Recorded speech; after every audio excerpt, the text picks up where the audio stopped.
Our spiritual lineage is a rich one, with many illustrious names stretching back to the earliest centuries. We started this journey tracing our spiritual lineage with the Celtic Church in Britain. We saw that as early as the 5th and 6th centuries, and lasting to the 12th century, there were Christians who were trying to maintain a faith based on their understanding of God's word. The Waldensians of northern Italy were another such group who could trace their origins centuries back. The faith and belief of groups such as these stood in conflict with the claims from Rome that they were the mother church, and so they sought to either convert or destroy them.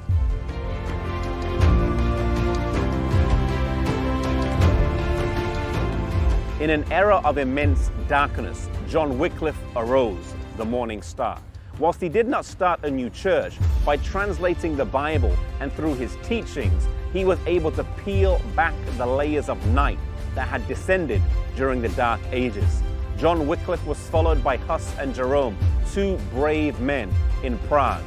A century later, Martin Luther arose in Germany, Zwingli in Switzerland, Farel and Calvin in France, and then Switzerland, all great men who went against the grain and remained true to their convictions.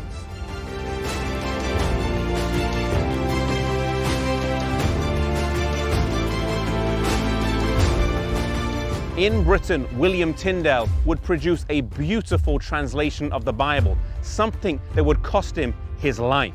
It was not an easy time to be a believer, but slowly and surely the light was beginning to shine. Proverbs 4 verse 18 says that the path of the just is as a shining light that shines ever brighter unto the perfect day, meaning that when God reveals truth to us, whether individually or collectively, He does it bit by bit. The sun does not just appear in the morning, but it comes over the horizon gradually, and so God gives us truth in bite-sized pieces. And so with the church, each reformer built on the steps of those who had come before them.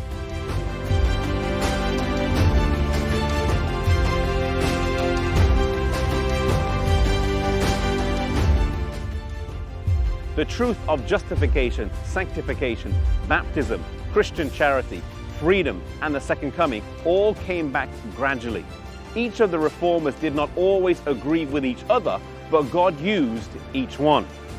As the Dark Ages ended in 1798 with the close of the 1260-year prophecy, and as the world entered a time period known as the time of the end, the prophecy said that knowledge would increase. This is not to be interpreted of knowledge of science or technology, but knowledge of the books of the Bible. In particular, Daniel and Revelation would be unveiled as we neared the end.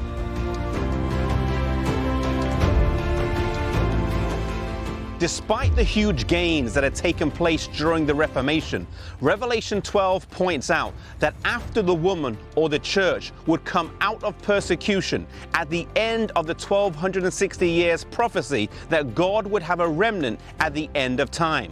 A remnant who, as Revelation 12 verse 17 points out, would keep the commandments of God and have the testimony of Jesus. But who would this be? And how would God lead His people in the 19th, 20th and 21st centuries? Join us next season as we continue this journey and explore our spiritual lineage through time.